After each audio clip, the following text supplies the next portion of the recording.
चल मेरे घोड़े, टिक टिक टिक। ये दोनों कभी नमाज नहीं पढ़ते हैं, इनके लिए कुछ ना कुछ करना पड़ेगा। बच्चों सुनो, जी पापा। बच्चों जाने हो रही हैं और आप लोग यहाँ पर खेल रहे हो।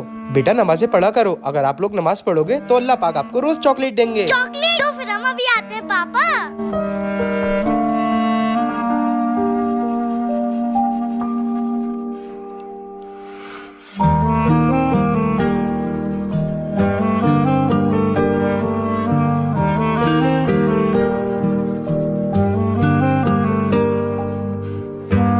आज तो मैं जानमाज के नीचे चॉकलेट रखना ही भूल गया।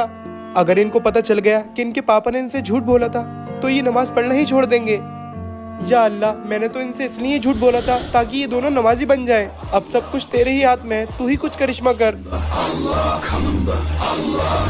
अल्लाह के आगे दिल से किए गए हुए सजदे कभी खाली नहीं जाते और बेशक हर परेशानी का हल नमाज है।